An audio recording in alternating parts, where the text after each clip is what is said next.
Hello students, welcome to my channel. हम लोग पढ़ रहे हैं chapter number 13 organisms and population. हम लोग डिस्कस कर चुके हैं बायोम्स के बारे में, एबायोटिक फैक्टर्स के बारे में और responses to these abiotic factors. अब हम पढ़ेंगे कि क्या क्या अडेप्टेशंस पॉसिबल हैं।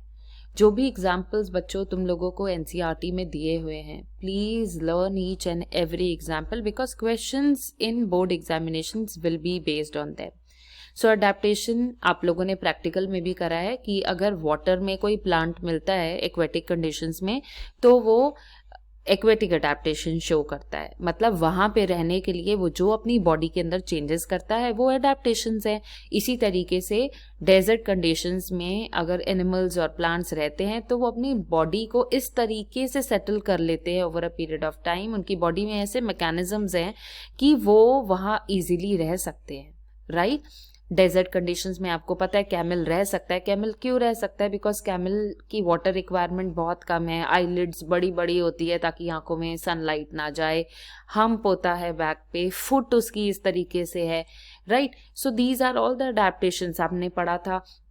जितने भी वाटर में प्लांट्स रहते हैं they have aerenchyma in them. और एरेनकाइमा क्या है? It is a modification of a parenchyma only, जिसके अंदर एयर स्टोर रहती है। और एयर आ जाने से क्या होता है? वो फ्लोट करते रहते हैं, सिंक नहीं करते। अदरवाइज किसी भी चीज़ को आप पानी में डाल दो over a period of time, अगर वो टेरेस्ट्रियल प्लांट है, अगर आप उसे पानी में डाल दोगे वो तो रॉट हो जाएगा, सड़ जाएगा, राइट।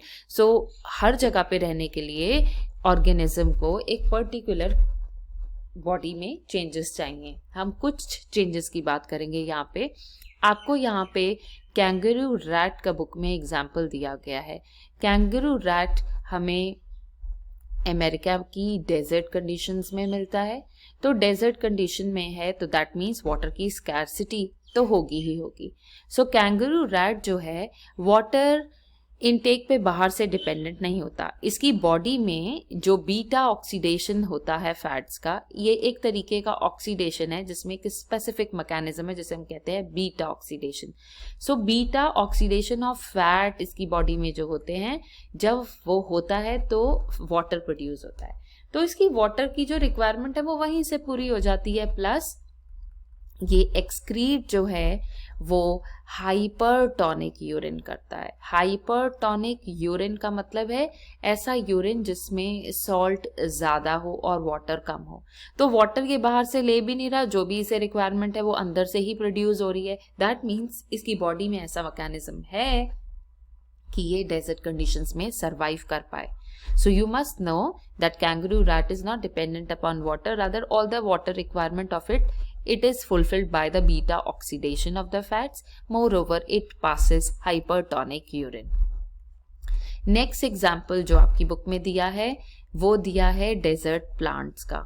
डेजर्ट प्लांट्स हमने ग्रेड 11th में पढ़े थे कि Opuntia falls in this category. Opuntia जो है वो साइंटिफिक नेम है, कॉमन नेम है कैक्टस। आपने पढ़ा था कि इसमें जो है मेन बॉडी जो है वो ब्लेड में चेंज हो जाती है। Stem is change into blade like structure और leaves are reduce to spines. So ये आपका स्टेम है जो ब्लेड की फॉर्म में चेंज हो गया है और इसको हम कहते हैं फिलोक्लेड।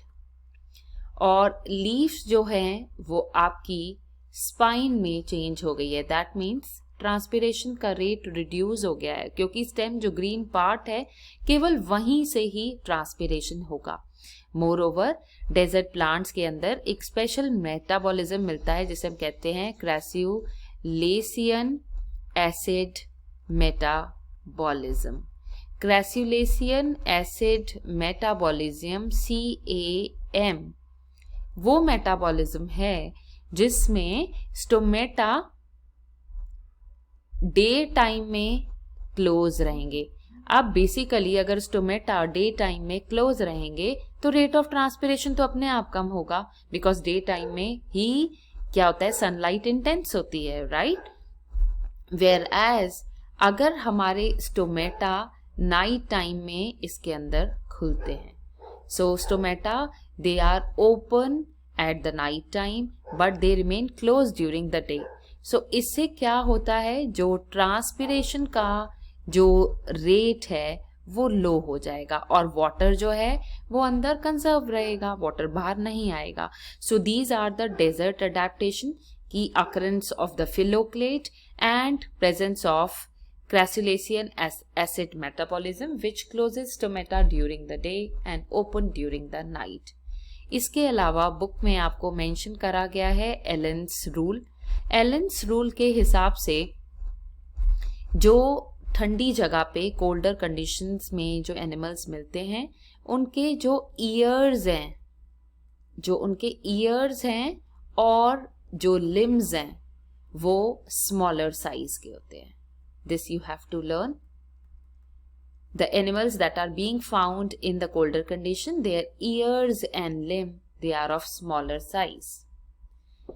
Next आपको पॉइंट दिया गया है बुक में एल्टीट्यूड सिकनेस का.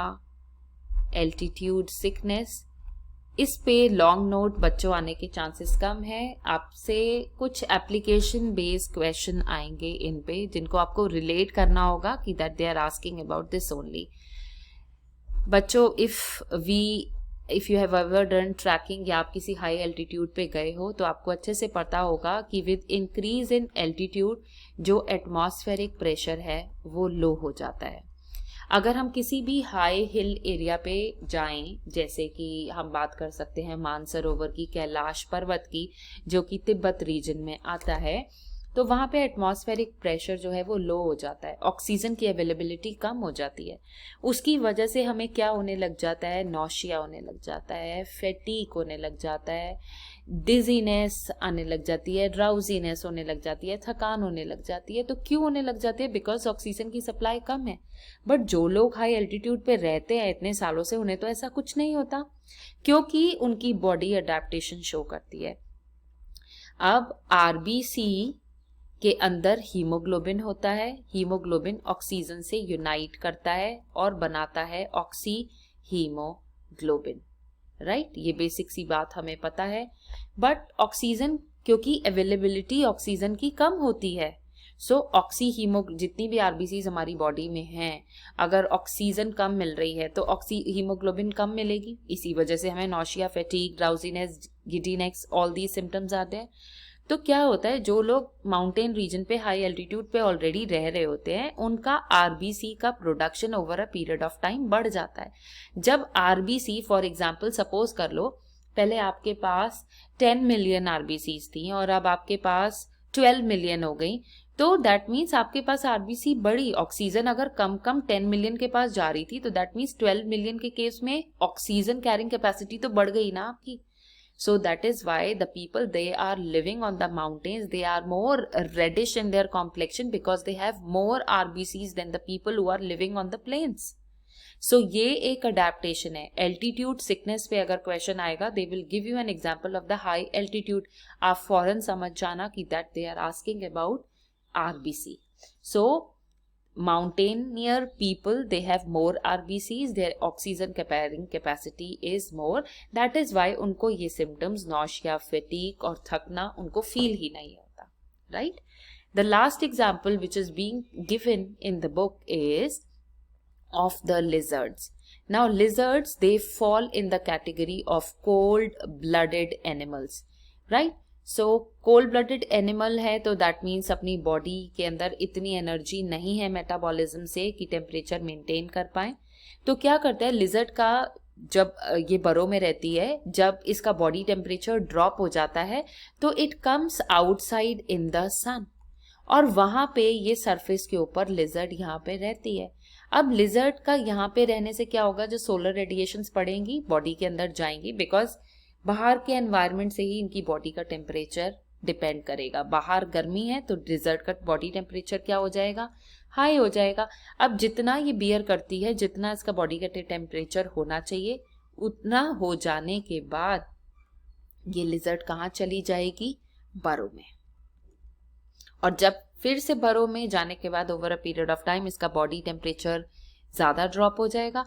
Again it will come out and it will stay in sun for quite some time to retain all the sunlight, and it will lead to the accumulation of heat in the body.